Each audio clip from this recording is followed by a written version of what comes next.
കരുനാഗപ്പള്ളി നഗരസഭയിൽ തെരഞ്ഞെടുപ്പിൽ കോൺഗ്രസിന് 4 റിബലുകളാണുള്ളത്. കടുത്ത വെല്ലുവിളിയാണ് ഉയർത്തുന്നത്. അരനൂറ്റാണ്ടിൻ്റെ കോൺഗ്രസ് ചരിത്രവും അമരത്വവുമുള്ള ഈ വി ജയദേവൻ 29ാം വാർഡിൽ നിന്ന് സ്വതന്ത്രനായി യു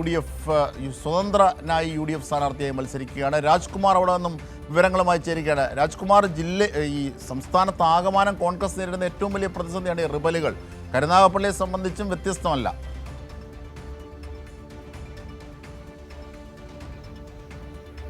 അതെ, ഇവിടെ ഇപ്പം ഈ വി ജയദേവന്റെ സ്വതന്ത്രനായി UDF സ്ഥാനാർത്ഥിക്കെതിരെ മത്സരിക്കുകയാണ്. ഈ പറഞ്ഞ കണക്ക് 50 വർഷം ഈ കരുനാഗപ്പള്ളിയിൽ കോൺഗ്രസിന്റെ ആ പ്രവർത്തനത്തിൽ സജീവമായി നിൽക്കുകയും ഇടതുപക്ഷത്തെയും BJPയും ഒക്കെ നേരിട്ട ഒരു രാഷ്ട്രീയ പാരമ്പര്യമുള്ള ഒരു നേതാവ് കൂടിയാണ്. അതങ്ങ് വിദ്യാർത്ഥി രാഷ്ട്രീയം മുതൽ തുടങ്ങിയ ഒരു രാഷ്ട്രീയ ചരിത്രം അദ്ദേഹത്തിനുണ്ട്. അദ്ദേഹത്തെ നിഷ്കരണം, അതായത് കോർ കമ്മിറ്റിയിൽ ഒരു പേര് മാത്രമേ ഉണ്ടായിരുന്നു, അദ്ദേഹത്തിൻ്റെ പേരായിരുന്നു. അത് വെട്ടിമാറ്റി വേറെ ചില ആളുകളുടെ താല്പര്യങ്ങൾ, അത് ആരാണെന്നൊക്കെ അദ്ദേഹത്തിൻ്റെ നാവ് കൊണ്ട് തന്നെ പറയട്ടെ, നമ്മൾ പറയുന്നില്ല, നമ്മളല്ലല്ലോ ആരോപിക്കേണ്ടത്. ചേട്ടാ, നിങ്ങൾ ഇങ്ങനെ ഒരു അവസ്ഥയിലേക്ക് എത്താൻ കാര്യം എന്താ? എന്നെ അവർ പാർട്ടി സ്ഥാനാർത്ഥിയായിട്ട് എൻ്റെ വാർഡ് കമ്മിറ്റി ഈ വാർഡിൽ നിന്നും ഒറ്റ പേരായിട്ട് നിർദ്ദേശിച്ചത് പ്രകാരം KPCCയുടെ നിർദ്ദേശം അനുസരിച്ച്, KPCCയുടെ ഗൈഡ് ലൈൻ അനുസരിച്ച് ആ പേര് അംഗീകരിച്ച് പ്രഖ്യാപിക്കുക മാത്രമേ കോർ കമ്മിറ്റിക്ക് കരണീയമായിട്ടുള്ളൂ.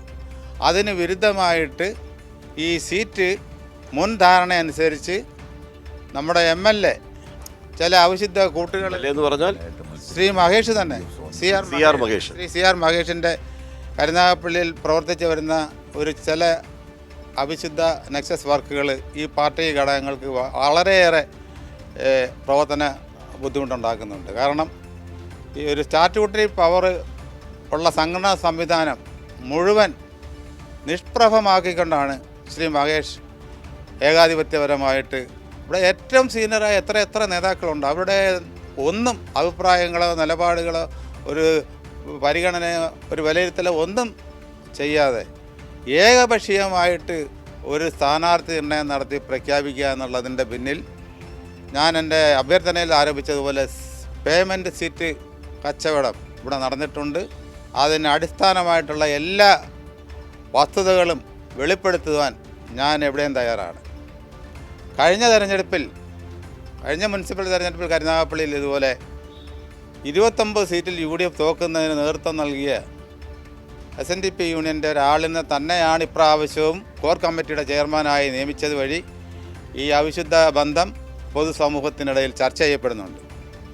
അതുകൊണ്ട് ഈ തെരഞ്ഞെടുപ്പിൽ ഈ പേയ്മെൻറ്റ് സീറ്റ് നൽകി ഈ പ്രദേശത്ത് അരനൂറ്റാണ്ട് വിദ്യാർത്ഥി രാഷ്ട്രീയം മുതൽ ഈ നിമിഷം വരെ കോൺഗ്രസിൻ്റെ എല്ലാ സംഘടനാ സംവിധാനങ്ങളിലൂടെയും പ്രവർത്തിച്ച് ബ്ലോക്ക് കോൺഗ്രസ് കമ്മിറ്റിയുടെ vice president, Kerala private college minister staff ഫെഡറേഷൻ്റെ സംസ്ഥാന വൈസ് പ്രസിഡന്റായിട്ട് M മുരളിയോടൊപ്പം ചേട്ടൻ്റെ കണ്ണ് നിറയുന്നുണ്ട്. വളരെ വൈകാരികമായിട്ടുള്ള ഒരു നിമിഷങ്ങളിലാണ് ഞാൻ കടന്നു പോകുന്നത്. അതുകൊണ്ടാണ് വൈകാരികമായിട്ട് എൻ്റെ എക്സ്പ്രഷൻ വരുന്നത്. അതുകൊണ്ട് ഈ സീറ്റ് കച്ചവടം അവസാനിപ്പിക്കണം. ഈ തെരഞ്ഞെടുപ്പിൽ ഞാൻ മത്സരിക്കുന്നത് ഞാൻ പിറന്ന മണ്ണിലാണ്. 29ാം ഡിവിഷനിൽ എൻ്റെ അഭ്യർത്ഥനയിൽ ഞാൻ പ്രത്യേകം പറയുന്നുണ്ട്, മറ്റ് 3 സ്ഥാനാർത്ഥികളും മറ്റ് സ്ഥലത്തും വന്ന് ഇവിടെ വന്നിട്ടുണ്ട്. ഞാൻ പിറന്ന മണ്ണിൽ ഞാൻ ആ ജനവിധി ഏറ്റെടുക്കുവാൻ തയ്യാറാണ്. വേറെ ഈ കരുനാഗപ്പള്ളിയിലെ ചേട്ടൻ്റെ കാര്യം മനസ്സിലായി. കരുനാഗപ്പള്ളിയിൽ വേറെ എവിടെയൊക്കെയാണ് കോൺഗ്രസിൻ്റെ റിബലുകളുള്ളത്? കോൺഗ്രസിൻ്റെ ഒരു റിബല് കോൺഗ്രസിൻ്റെ സീറ്റ് നിർണയത്തിൽ 4 സീറ്റ് മുസ്ലിം ലീഗിന് കൊടുത്തെടുത്ത് മിക്കയിടത്തും അതിന് അനുയോജ്യരായ സ്ഥാനാർത്ഥി ഇല്ലാത്തതുകൊണ്ട് ആ പ്രാദേശിക ഘടകങ്ങളിലുള്ള കോൺഗ്രസ് വാർഡ് കമ്മിറ്റികൾ അവർ തന്നെ സ്ഥാനാർത്ഥി സ്വന്തമായി നിശ്ചയിച്ച് മത്സരിക്കുന്ന ഡിവിഷനുണ്ട്. ലീഗിനെതിരെ കോൺഗ്രസ് മത്സരിക്കുന്നുണ്ട്.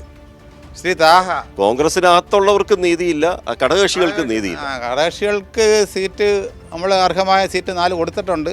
പക്ഷേ അതിന് നേതൃപരമായിട്ട് അത് വിജയിപ്പിച്ചെടുക്കാനുള്ള സംവിധാനം മുസ്ലിം ലീഗിനില്ല. അതാണ് ഇവിടുത്തെ യാഥാർത്ഥ്യം. മുസ്ലിം ലീഗിൻ്റെ സംഘടനാ നേതൃത്വം ആ നിലയിലൊരു പരാജയമാണ്. അതുകൊണ്ടാണ് കോൺഗ്രസ് വാർഡ് കമ്മിറ്റികൾ തെരഞ്ഞെടുപ്പ് രംഗം സ്വയം ഏറ്റെടുത്ത് സ്ഥാനാർത്ഥി നിർണ്ണയിച്ച് അവരുടേതായ പ്രവർത്തനം നടത്തുന്നത്. ചേട്ടാ, ഇനി ഒറ്റയ്ക്ക് പോരാടും. കോൺഗ്രസ് പാർട്ടി വിട്ടോ? കോൺഗ്രസ് പാർട്ടിയിൽ നിന്ന് പുറത്താക്കിയെന്നൊരു നോട്ടീസ് ഇറക്കി. അത് എന്തുവാണെന്ന് എനിക്ക് മനസ്സിലായിട്ടില്ല. ഞാൻ DCC പ്രസിഡന്റിനെ ചോദിച്ചായിരുന്നു.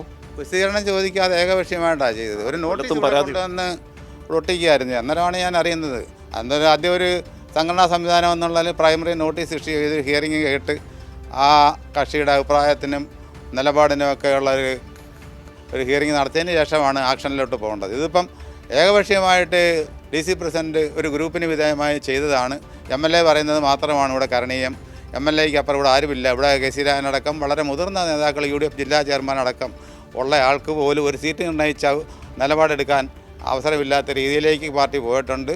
എനിക്ക് കുറേ എതിർപ്പുകൾ വന്നത് കോൺഗ്രസിൻ്റെ പാർട്ടി ഓഫീസ് നിർമ്മാണവുമായി ബന്ധപ്പെട്ട് കരാറ് പണി കൊടുക്കാൻ നേരം ഞാൻ ആ കരാറുകാരെല്ലാം ഒഴിവാക്കി ടെൻഡർ റദ്ദ് ചെയ്യാൻ ആവശ്യപ്പെട്ട പ്രകാരം ആ കോൺഗ്രസ് ഭവൻ നിർമ്മാണം ഇപ്പം MLA അടക്കം പാർട്ടി നേരിട്ട് ചെയ്യേണ്ട അഴിമതി നടത്താൻ അനുവദിച്ചില്ല. ആ കോൺട്രാക്ടർമാരുടെയും അവരുടെയൊക്കെ നല്ല എതിർപ്പുകൾ എനിക്കുണ്ട്. പാർട്ടി നേരിട്ട് അത് ചെയ്യണമെന്നുള്ള ഒരു നിലപാടിൽ 1.5 കോടി രൂപ നമ്മുടെ ആഫീസ് ഫണ്ടായിട്ട് കിടപ്പുണ്ട്. അതിൻ്റെ നേരത്തെ വലിയ ആക്ഷേപമായിരുന്നു കരുനാഗപ്പള്ളിയിൽ ഈ ബൈപ്പാസ് ദേശീയപാത നിർമ്മാണത്തിന് കിട്ടിയ തുക.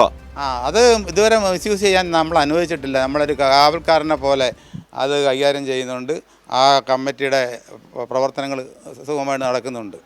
അത് വളരെ സത്യസന്ധമായിട്ട് പോകാൻ ഞങ്ങൾ വളരെ നിരീക്ഷരായിട്ട്. അതാണ് ചേട്ടൻ ഇത്ര എതിർപ്പായത്. സീറ്റ് പോകാൻ അതും ഒരു കാരണമായി. എല്ലാ ഇതിനകത്തും നമ്മളൊരു നിന്നാ പോരായിരുന്നോ? സീറ്റ് കിട്ടിയേനെയല്ലോ.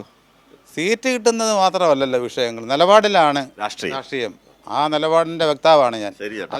തീർച്ചയായും രാജ്കുമാർ, ഇവിടെ ഈ ജയദേവൻ ചേട്ടൻ പറയുന്നത് പ്രധാനമായും CR മഹേഷിനെ കുറിച്ചാണ്, MLA കരുനാഗപ്പള്ളി. ഇതുതന്നെയാണ് M വിൻസെന്റിനെ കുറിച്ചും വിമതർ തിരുവനന്തപുരത്തും പറയുന്നത്, കോവളം. അപ്പോൾ ഇങ്ങനെയൊക്കെ വലിയ പ്രതിസന്ധികളുണ്ട് അവിടെ. ഏറ്റവും പ്രധാനപ്പെട്ട ഒന്ന്, ഈ ജയദേവൻ റിബലായി മത്സരിക്കുന്നത് കോൺഗ്രസിൻ്റെ ഇത്തരത്തിലുള്ള സമീപനങ്ങളുടെ ഭാഗമായിട്ടാണ്, പ്രത്യേകിച്ച് CR മഹേഷിൻ്റെ. ഇതൊക്കെയാണ് ആരോപിക്കുന്നത്. എന്തായാലും റിബൽ ശല്യം കരുനാഗപ്പള്ളിയിലും കോൺഗ്രസ്സിന് വലിയ തലവേദനയാകുന്നു. അതിൻ്റെ തത്സമയ വിവരങ്ങൾ കൂടിയാണ് രാജ്കുമാർ ജയദേവനൊപ്പം നൽകിയത്.